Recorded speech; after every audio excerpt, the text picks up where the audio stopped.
fini le temps des voitures fiables. Mais pourquoi accepter cette fatalité ? Enfin, c'est ce que veut nous faire croire l'industrie automobile moderne, avec ses moteurs 3 cylindres turbo, ses courroies qui baignent dans l'huile et ses écrans tactiles qui remplacent les bons vieux boutons. Heureusement, quelques rares modèles résistent encore à cette folie technologique et continuent de proposer cette chose devenue révolutionnaire dans notre époque moderne, la fiabilité mécanique pure et dure qui traverse les décennies. Cette analyse révèle 7 voitures qui défient l'obsolescence programmée. 7 modèles qui prouvent qu'on peut encore rouler plus de 200 000 km sans voir son garagiste devenir son meilleur ami et son compte en banque se vider à chaque visite.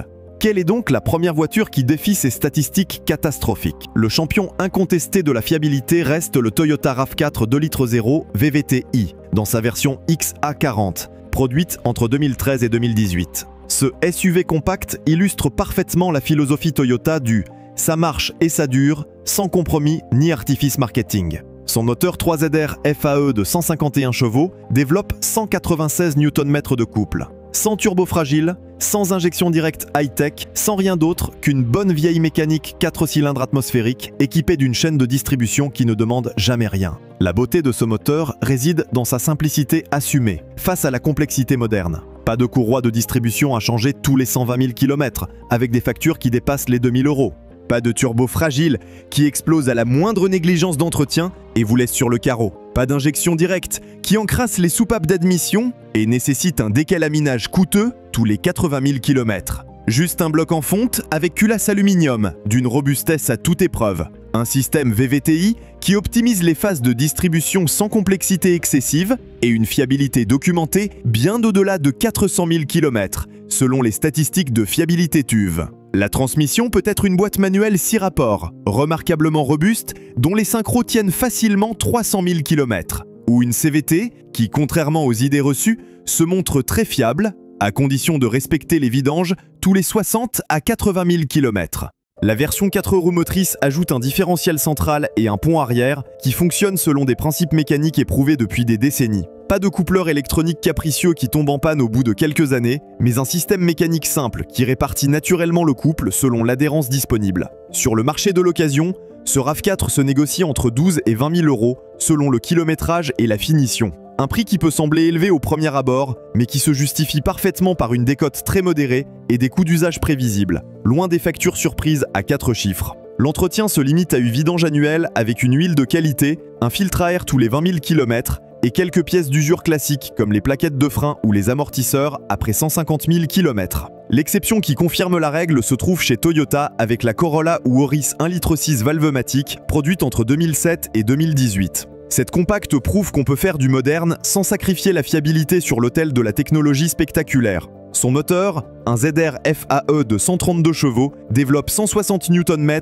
grâce à un système valvematique qui fait varier simultanément la levée et la durée d'ouverture des soupapes d'admission selon les besoins du moteur. Cette technologie, bien que sophistiquée sur le papier, reste purement mécanique et ne pose aucun problème de fiabilité particulier. D'après les enquêtes de satisfaction propriétaire, le système fonctionne par dépression et commande hydraulique, sans intervention électronique complexe qui pourrait défaillir. Sur le marché de l'occasion, cette Corolla se trouve entre 6 et 12 000 € selon l'année et le kilométrage. Un choix particulièrement rationnel face aux petites citadines turbo qui multiplient les problèmes dès leurs premières années et vous ruinent en frais de réparation. L'entretien reste minimal avec une vidange annuelle, des bougies longue durée tous les 100 000 km et c'est pratiquement tout ce dont ce moteur a besoin. Le modèle qui ridiculise la concurrence se trouve chez Honda avec la Civic 1,8 litre e-VTEC, produite entre 2006 et 2017 selon les générations. Honda a toujours privilégié les moteurs atmosphériques haute performance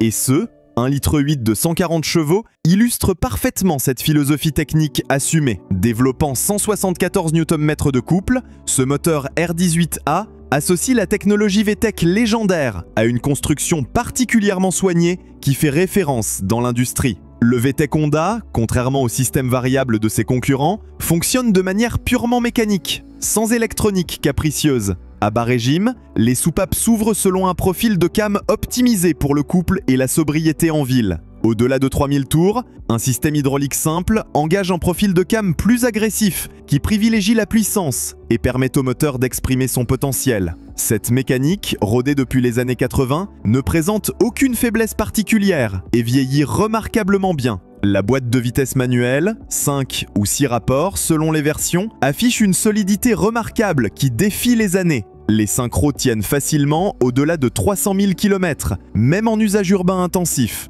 L'embrayage dure généralement plus de 200 000 km, même avec un style de conduite dynamique. Et la précision de l'étagement reste parfaite, même après de nombreuses années d'utilisation intensive. Le système anti-pollution se contente d'un filtre à particules robuste, correctement dimensionné, et d'une vanne EGR proportionnée aux besoins réels du moteur. La fiabilité s'en trouve nettement améliorée, avec des coûts d'entretien qui restent maîtrisés et prévisibles sur le long terme. Ce diesel Honda utilise une chaîne de distribution remarquablement bien dimensionnée, qui ne pose aucun problème de fiabilité, même après des kilométrages considérables. L'injection haute pression Denso, bien que sophistiquée, bénéficie d'une réputation d'excellence en termes de longévité dans l'industrie automobile. Les injecteurs peuvent facilement dépasser 300 000 km sans intervention majeure, à condition d'utiliser un gazole de qualité et de respecter scrupuleusement les intervalles de vidange recommandés. L'embrayage dimensionné pour encaisser les 300 Nm de couple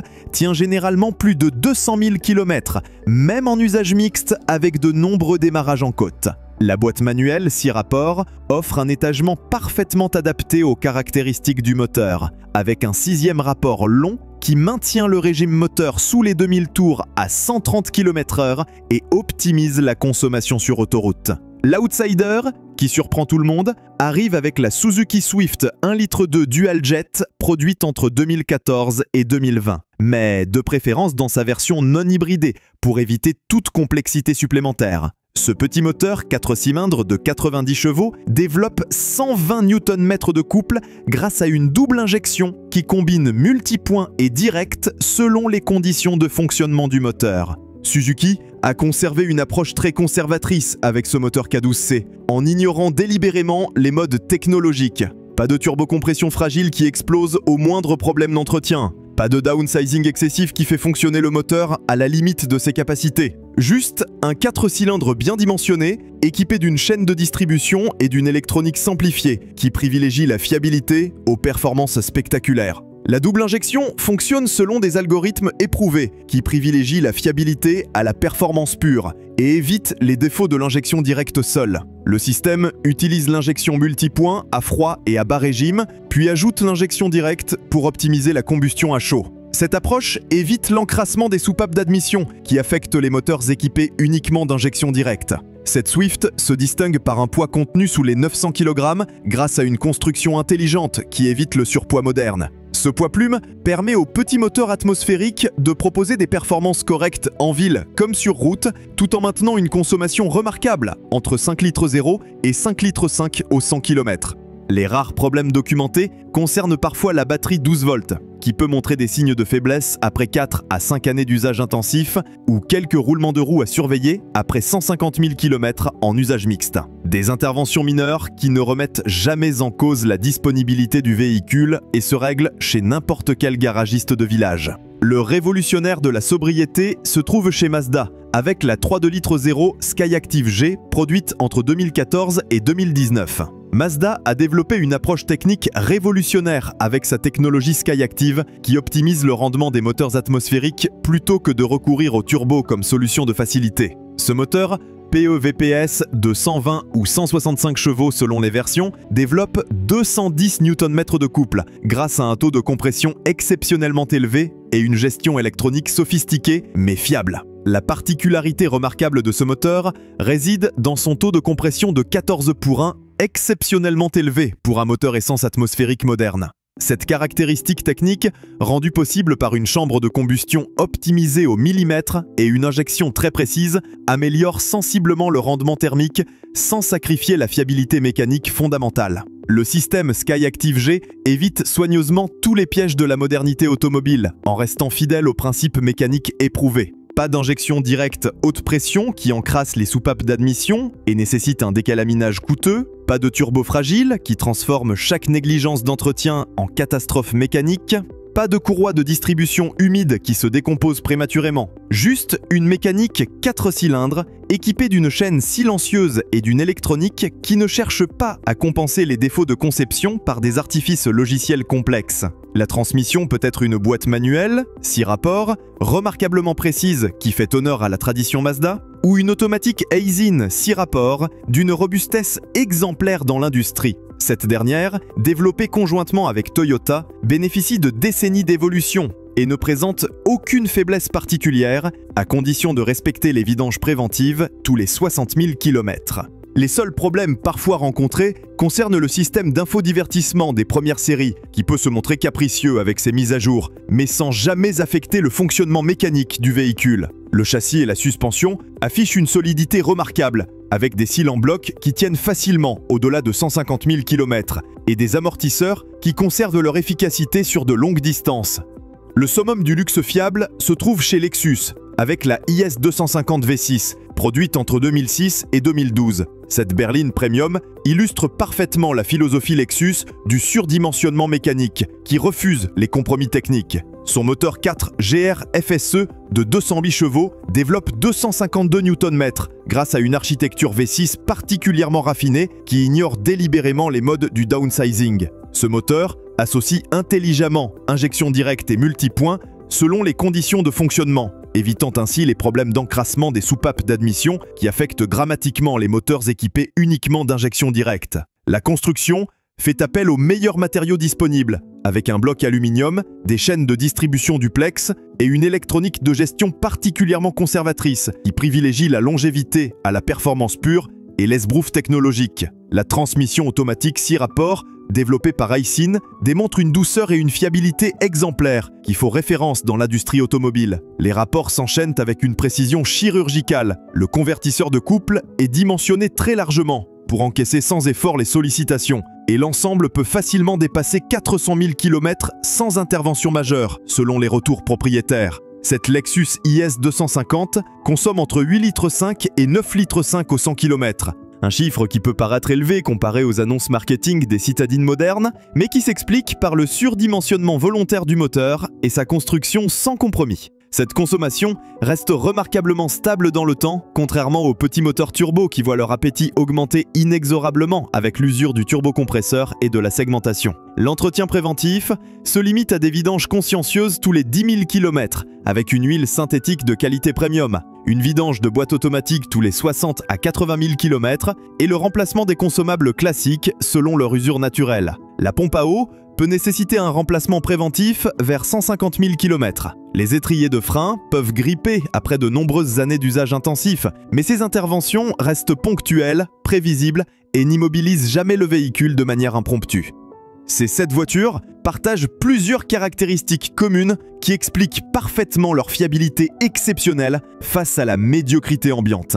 Elles privilégient toutes des moteurs atmosphériques correctement dimensionnés, plutôt que des solutions downsizing fragiles qui fonctionnent en permanence à la limite de leur capacité. Elles conservent des boîtes de vitesse mécaniques éprouvées ou automatiques classiques, plutôt que des doubles embrayages complexes qui grillent au premier embouteillage. Elles évitent soigneusement les systèmes anti-pollution problématiques, comme l'AdBlue, qui cristallise et immobilise le véhicule. Et surtout, elles maintiennent une électronique de gestion simple et éprouvée qui ne prétend pas gérer chaque paramètre par logiciel, au risque de tout faire planter. Le marché de l'occasion réserve un accueil particulièrement favorable à ces modèles fiables qui tranchent avec la médiocrité générale. Leurs cotes se maintiennent remarquablement bien, même après plusieurs années. Leur rotation reste rapide chez les professionnels qui les écoulent facilement et la demande se concentre particulièrement hors des grandes métropoles où les automobilistes privilégient encore la fiabilité mécanique à l'image de modernité technologique. Cette tendance devrait se renforcer considérablement dans les années à venir.